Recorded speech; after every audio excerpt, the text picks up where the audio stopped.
What's up, good people? Welcome to Thrive with Shantae, where we talk about all things related to money, finance, and building generational wealth. I am Shantae Charles. Today on this video, I am going to be sharing with you 8 simple ways to prepare for the recession. I know you've probably all heard it. A recession is here, a recession is coming. Every day there is something else on the news talking about the recession, the recession, the recession, recession. Well, I want to help you prepare for the recession so that not only will you survive this recession, but you will thrive and come out on the other side with more money and able to build generational wealth. During the last recession, let me tell you, I was not prepared and I was financially devastated. The home that I had purchased, I had to end up selling. I ended up moving in with my parents because I thought I was going to lose my home to foreclosure. Luckily, I didn't, but that's another story for another day. But after having to move in with my parents, it took a mental toll on me. I was financially devastated and it took a mental toll on me. Thankfully, I was able to bounce back. It did take me some years, but I did bounce back and I came out on the other side. I learned a lot of things, and I want to share what I learned with you so that you don't have to face the same financial hardships that I faced during the last recession, and so that you will not only survive the recession, but you will also thrive. So let's get right into it. 8 simple ways to prepare for a recession. The number one way, the most important thing is to have a budget. Now, don't look at a budget as a dirty little word or like, oh my God, a budget, a budget. I don't want to have to budget. That means I'm not going to be able to go out to eat. I'm not going to be able to go on vacation. It doesn't mean that. A budget simply means that you know exactly where your money is going, that you're making your money work for you, that all of your money has marching orders, and that you tell your money where to go. When you have a budget, you know how much it costs to be you. That is the most important thing, to know how much does it cost to be you.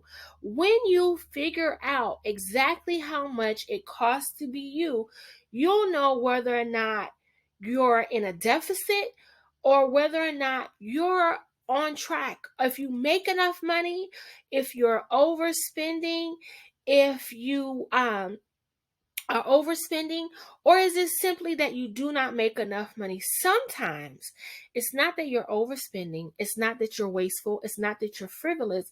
It's simply that you do not make enough money and that you need to increase your income. So a budget is going to help you figure out whether or not you are in the red, whether or not you're in the red. Now, if you have to use your credit cards to pay your light bill, your phone bill, whatever bill it is.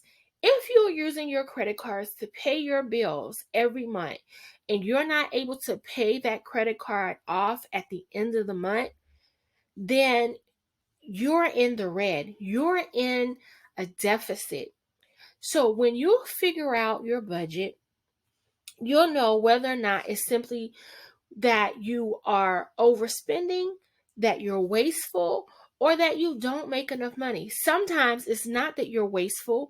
Sometimes it's simply that you don't make enough money and you're unaware that you don't make enough money because you're using your credit card every month to pay your bills and you're making your monthly payment every month. But you don't want to just make your monthly payment. You want to pay that credit card off at the end of every month. So the number one thing you have to do to prepare for a recession is get on a budget. Know exactly how much it costs to be you. And because we're dealing with inflation, I always recommend that you add a 10% buffer to your budget, especially in the area of groceries, because it seems like every day groceries are getting more and more expensive. And it can be hard to budget month to month for groceries because of inflation. So I always suggest that add a 10% buffer to your budget. Number 2, increase your income. You know, we can no longer afford to just have one source of income. These jobs are not loyal. I don't care where you work, who you work for, no job is guaranteed. And we should have learned this years ago. But if we haven't learned anything else during the pandemic, we should have learned that these jobs are not loyal and we need more than one source of income. Now, I recommend not getting a second job, especially if you are a woman. Having a second job, working another 40 will have you stressed, have you tired. You don't want to be looking like your husband's mama, grandmama, or looking old. You want to still look good. Having a second job and having to pull another 40-hour shift, that's going to have you looking tired, and you're going to be tired. Stress makes you sick. So what I suggest is that you get a side hustle. Start a business, start something on the side to help you generate additional income. Now you're probably saying, Shantae, I don't know what it is I can do to generate additional income. All I know is to get another job. Stop right there. I want you to get a pen and a paper. Draw a line down the middle. On one side, write what you're good at. On the other side, write what you're great at. And then put a check mark next to what people will be willing to pay you for. And what's the easiest to get started. And there you go. There's your side hustle. If you're still not familiar, if you're still not sure what you can do to generate additional income, check out my video on 3 side hustles you can start with no money. I'll leave it down in the description box, but I'll also post a link at the top of the video. Check that out. 3 side hustles that you can start with no money, absolutely no money and no experience to get started. So generate additional income. The other thing you can do, think about what it is that you do at work. What is it that you do at work that you can use outside of your job to generate another source of income? If you work in HR, think about becoming a resume writer. According to LinkedIn, resume writers can make between $170 and $700 per resume that they write. Now that's not bad. An extra $100 for a resume, writing resumes, or if it's a high 6-figure salary, $700 to write a resume. I mean, that's not bad. That is not bad at all. And you don't have to have any experience to write a resume. You don't have to have any experience. You can use AI for that. Check out my video on that as well. How to make $700 a day using ChatGPT. And that will go over how you can become a resume writer. So, number 1, budget. Number 2, increase your income. Number 3, now this is crucial as well. Start an emergency fund. You need to have an emergency fund because you do not know what is going to happen. We have to get out of the mindset of living paycheck to paycheck or spending all we have because we say, okay, we're going to get paid. I'm going to get paid on Friday. Well, okay, you might get paid on Friday, but what happens if the Friday after that, your job goes up? I mean, some jobs, they will notify you or tell you when they're being acquired by another company or if they're going to lay off people. They will tell people ahead of time, but a lot of jobs, they will not tell you that hey, we're being bought out, we're closing a department, we're closing a whole company. They won't tell you. So you have to be prepared. Get out of the habit of living check to check. If it's because you're just simply saying to yourself, you know what, it doesn't matter if I spend all this money, I have no money saved up, I'm going to get paid again on Friday. Get out of the habit of doing that. Get out of the habit of doing that. you have to have some additional money. So start an emergency fund because, like I said, these jobs are not loyal. And even if you don't lose your job, you never know what is going to happen in life. What if your car breaks down? What if you get a flat tire and you need to replace the tire? Then 2 days later, you get another flat. Now, that has happened to me before. I've had 2 flat tires in 1 week. Really crazy. When I lived in Miami, for some reason, it seems like I was always running over something on the turnpike and getting a flat tire. But you want to have money in the event that you have an emergency. And God forbid if you get laid off from your job and you're laid off for a period of time, you want to be able to maintain your bills, maintain your way of living. So, the first thing I suggest when building an emergency fund, don't get overwhelmed because an emergency fund, you may need to have tens of thousands of dollars to have a fully funded emergency fund. But don't let that overwhelm you. Don't get in a panic. Don't bury your head in the sand. What I want you to do is build your emergency fund around your housing expense, your transportation, and your insurance, your housing, transportation, and insurance. Those are the 3 things that you need, your top 3 things. Now, you do need other things in your emergency fund, such as food, um, things of that nature. Oh, and your utilities. I'm sorry. Housing, transportation, insurance, and utilities should be the 4 main things that you have budgeted for in your emergency fund. That will allow you to not get overwhelmed when you say, I need to have a fully funded emergency fund for this. Let me tell you, keeping a roof over your head is the most important thing. Keeping a roof over your head is even more important than eating. We live here in America.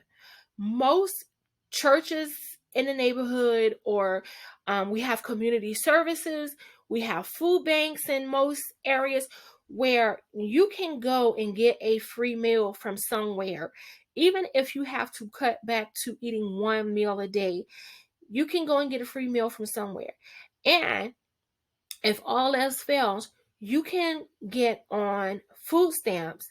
Now, I'm not saying to make that a way of life, but if you need to get on food stamps in order to eat every day and to feed your family and your children, you have to do what you have to do. That's why we work and pay taxes in this country. That's why we work and pay taxes. So you can always find food from somewhere, but the main thing is keeping a roof over your head. Then keeping your car payment up if you have a car payment, so that you have a way to get back and forth to doctor's appointments, take your children back and forth to doctor's appointments, to school, and to search for a new job if you have to go job searching. Now, I know a lot of times nowadays there are interviews done on Zoom and online, but you're still going to need a car, especially if you don't live in a city that has major transportation options. You need a car to get around. You need to keep your insurance on your car up to date. In the event, God forbid, if you get in an accident or someone hits you or your car is totaled, you need to have insurance on your car, because to replace a car can be very expensive. And then you need to have your utilities on. You need to have, of course, your lights, your heat, and you need to have Wi-Fi, because just about everything we do in this world, well, here in America, you need the internet for. You can always go to the library to use the internet, but we need the internet. So the 4 things you want to first start building your emergency fund around is your housing expense, your car, insurance, and utilities. Those are the 4 top things. And when I say insurance, not only your car insurance, but also your life insurance. Those are the 4 things you want to first put in your emergency fund. That will help you to not be overwhelmed when you figure out exactly how much you need to have a fully funded emergency fund. Work on those 4 things first. Having those 4 parts of your emergency fund fully funded first. Next, number 4, fix your credit. Fix your credit. And you don't have to pay someone to repair your credit. You can do it on your own. I repaired my own credit on my own.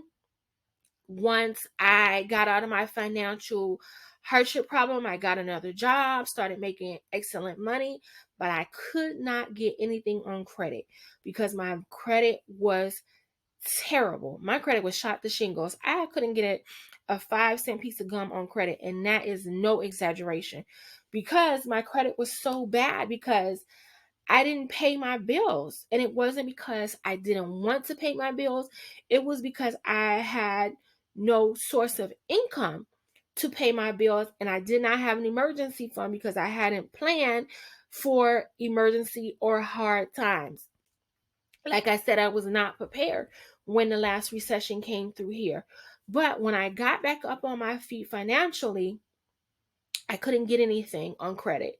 So I learned how to repair my own credit because, quite frankly, I didn't want to pay anybody hundreds of dollars to do it because I had just started making some money.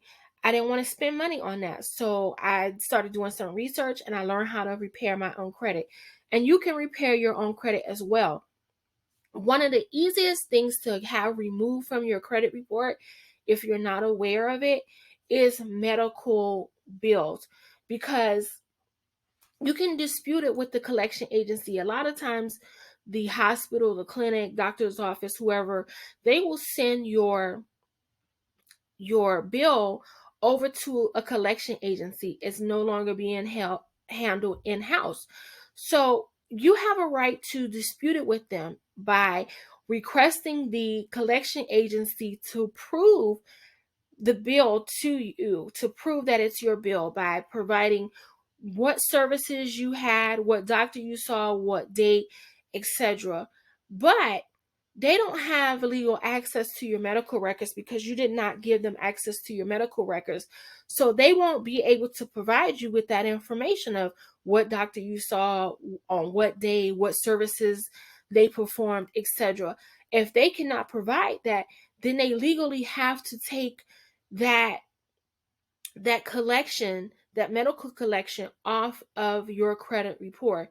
Now, the other thing, they passed the law that any medical bill under $500 cannot be put on your credit report anymore. So keep that in mind also. You're entitled to get your credit report for free. You can go to annualcreditreport.com and pull a free copy of your credit report from there. But repair your credit. If you want, you can purchase a copy of my ebook, Royal Credit. It will walk you through step by step on how to repair your credit on your own. I'm going to leave a link down in the description box. I'll leave a link down in the description box of where you can get a copy of that. It is an ebook. And once you download the book, it includes the letters for you to send out to the collection agency. You'll just have to edit the letters to add in your name, address, social security number, and your information based on what's on your credit report. It's very simple. It's not hard to do. Now, I'm not going to tell you that in 30 days your credit score is going to go up 150 points. No, your credit did not get ruined within a 30-day period. So it's going to take time to repair your credit, but it is doable. Now, the reason why I'm saying repair your credit is because when a recession is in full effect, banks will start cracking down on how they will loan you money or who they will loan you money. They are going to get more, it's going to get harder to get a loan because more people are without a job and they want to make sure that they're going to get their money back. And of course, we know banks, they all look at credit reports to see what your credit history is. So fix your credit now. Start working on that so that you don't have a problem getting a loan should you want to buy a home if and when prices fall. You don't want to have a problem with getting a loan. The other thing is you want to fix your credit because having bad credit can hinder you from getting certain jobs, especially if it is a job with the federal government. You may need a security clearance and they're going to pull your credit. You don't want to get denied a job simply because your credit is bad, because sometimes it doesn't mean that you're a bad person, that you're a deadbeat, that you didn't want to pay, you just went out and bought a whole bunch of stuff on a credit card with no intention of paying. It means that you fell on hard times and you weren't able to pay. Not that you didn't want to pay, but you weren't able to pay. So fix your credit so that you don't run into this problem in the long run, down the road. And we know, if you were around during the last recession, we know that the job market was tight and competition was stiff. So you want to make sure your credit is tight so that you're not hindered from getting a job based on having bad credit. So next is you want to pay down your debt. Pay down your debt. You want to start paying down your debt now because you want to free up cash. You want to be able to have access to more money because when a recession hits, prices tend to go low on a lot of things, especially real estate. And you want to have money to put down on a home if you're intending to become a first-time home buyer, or if you're intending to buy a investment property. Now, from what I have learned, and I wish someone would have told me when I purchased my first home, do not buy a single family home as your first property for you to live in because you're trying to live the American dream. That is the worst mistake, in my opinion, that has ever been taught. First thing I would suggest is to buy an investment property. Buy an investment property, whether it's a fourplex or a duplex and you live in one unit and rent the other unit out, or if you buy a fourplex and you live in one unit, rent the other three out. For one, you're going to qualify for more. You'll be able to qualify for a higher loan because when you rent out the other units, that's considered additional income. So you're going to qualify for a higher loan. Number two, which I probably should have started with as number one reason, is that you'll have somebody else paying the mortgage. And you're not just contingent, it's not just contingent on your job, especially if you do not have another source of income. You'll have tenants paying for your mortgage.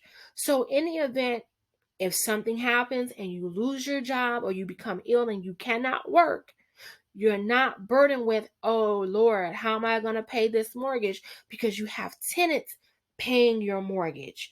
You have a tenants paying your mortgage. So pay down your debt so you'll have more cash on hand so that if and when property prices go low, that you'll be able to get in the game and scoop up some properties and start to begin to build generational wealth. You know, they always say you need good credit, which you do. But when a recession is in full swing and prices are low, cash is king. Cash is king. So pay down your debt so that you have freed up cash. Um, number, what number are we on, you guys? Sorry. Number 6, update your resume. As they say, stay ready so you don't have to get ready. Update your resume now.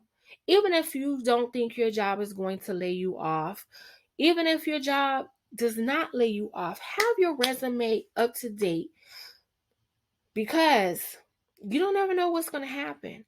And if you, once you do your budget and you figure out you do not make enough money, maybe you want to consider start looking for a new job. Some of us, we get so attached to our job and so loyal to the company that we work for, but many of us don't even know that after we work for a company for about 5 years, we have maxed out at the income, at the amount of money we can earn at that company. So unlike when our parents were working, they would stay at a job for 20 years until they retire. That's not the best thing always for this generation, especially if you have reached if you have gone as far as you can go in that company. You may need to take your talents and skills and go to another company where they're going to pay you more money. And don't be afraid to leave and go somewhere else. Don't be afraid. I mean, take the leap and go to another company, but update your resume even if you're not going to leave your job and go to another company, because you never know what's going to happen. Like I said, stay ready so you don't have to get ready. Update your resume. Next, number 7, educate yourself. And I don't necessarily mean going back to college, getting another degree. I know when I was in a financial rut, I did not have 4 years to go back and get a degree, to finish my degree and go on and get a master's and all that stuff. I needed to make some money, and I needed to make some money as soon as possible to be able to be financially independent and take care of myself. And going back to school to get a degree, to finish my degree, was not the answer for me. Now, if that's what you want to do, go on, have at it.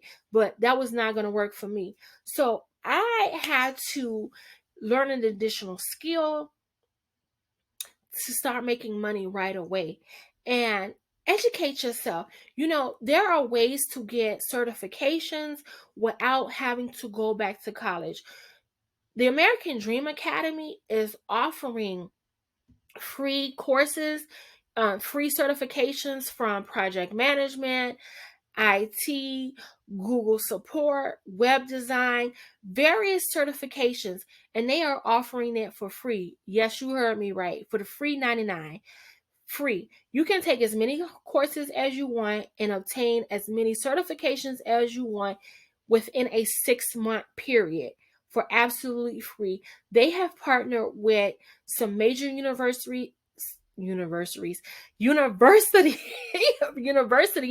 here in America, as well as Coursera, to offer these courses absolutely free. Now, Coursera as well, you can get certifications through them as well if you don't go through the American Dream Academy. I know at one point during the pandemic, Coursera was offering classes for free. It's no longer free, but it's very affordable. I think it may be like $45, $50 a month, and you take the courses at your own pace. Now, you can finish a course and get your certification a lot quicker than you can get a college degree. And a lot of jobs these days are hiring people without a degree as long as they are certified and they know how to do the job at hand. Certifications are the wave of the future. Now, like I said, if you want to go back to school and get your degree, I'm not discouraging you from doing that. But I know for me, when I needed to make some money, I needed the quickest way possible to learn a new skill, to go ahead and make some money and get up on my feet financially. So educate yourself. The other thing, now this is highly important, number 8, life insurance. Please get life insurance outside of your job. The reason I say that is because most jobs will only give you 1 to 2 times your salary for life insurance. I know here in the Black community, now I don't know about my Caucasian counterparts, but in the Black community, most of the time when we have a funeral, we go way above and beyond for the funeral. It's just very expensive. We have the most expensive casket.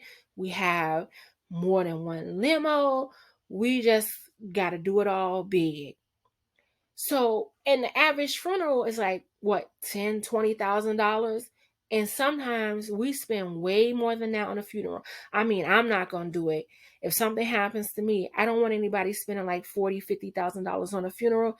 God forbid, if something happens to my parents, I'm going to have a nice funeral for them, but it's not going to be no $40,000, $50,000. No, we're not doing that. But my point is if your job only gives you 1 to 2 times your average, 1 to 2 times your salary, and the average American makes about $40,000 to $50,000 a year, that is not a lot of money when you've had this big old fancy smashy funeral. You're not left with a lot of money afterwards. And the other thing, what happens if your job closes, if you get fired, if you become ill and you can no longer work? Then you no longer have insurance, life insurance through your job. When your job ends, so does that life insurance. So you want to get life insurance outside of your job so that you are protected even if you no longer work for said company. And you just want to have additional insurance to protect your family. Now, please do not be like some of those people I heard when I was growing up, especially the men. Oh, I'm not getting any life insurance because if something happens to me, she gonna get a new man and he gonna be living in the house and they're gonna be spending my money. Okay, let's cut the ignorance. Let's cut the foolishness. Think about your children. Think about your children. If you are still alive and your children want to go to college, you can work and help put them through college. You know, some people, they're not going to help put their children through college. Okay, to each his own. That's your business. But for me, I want to help put my children through college because I believe that I should be able to help and do more for my children than what my parents did for me. Now, I had a good life growing up. Didn't want for anything. Only one thing my parents didn't buy for me that I ever asked for. That was a pair of $75 jeans that had the leather on the front. My mom was like, no, we're not doing that. I'm not buying those. Anything else I ever asked my parents for, they gave me. But I want to help my children go to college. One of my children, he says he wants to be a doctor. Well, now that's rigorous coursework.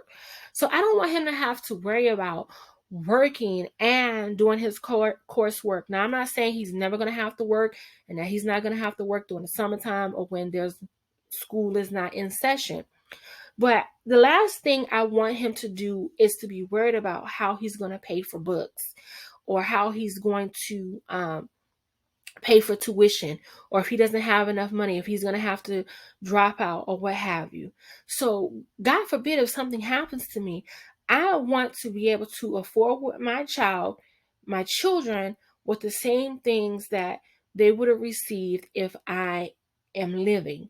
I think that is very important. And I don't want my husband, if something happens to me, have to be burdened with certain things. Like, my husband is a great husband. My husband will help do anything around the house.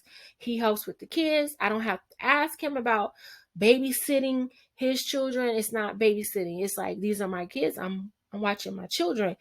I don't have to ask him to help give baths, all of those kind of things. My husband will do it.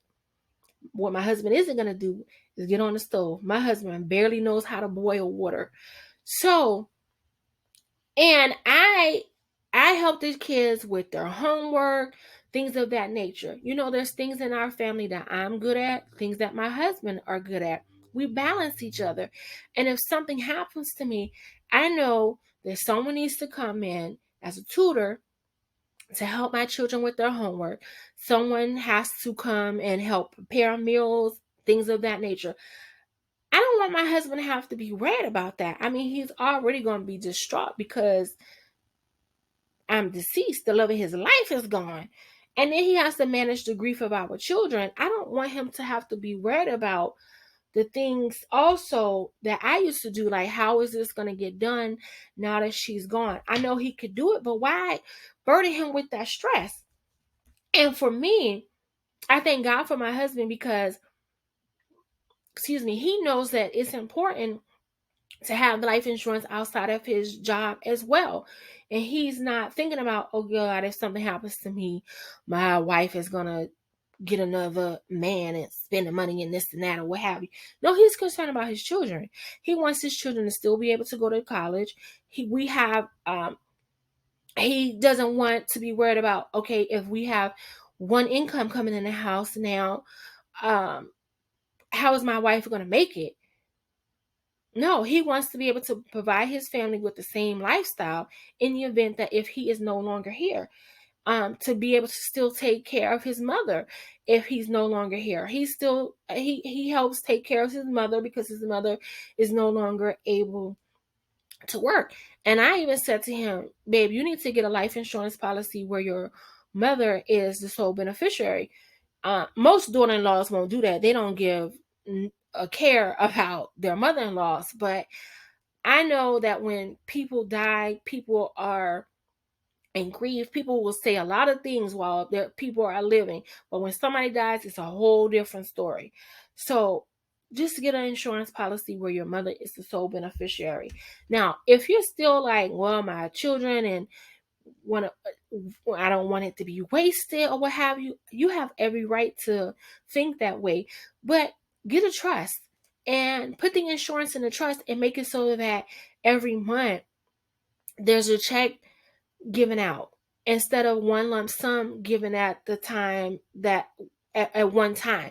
Make it so that there is a monthly payment sent out. And that's probably the best thing anyway, because that's just the best thing in my opinion. Especially if you have smaller children, you want to make sure that they're still able to go to college, do swim lessons, do karate, or whatever activities it is that they do.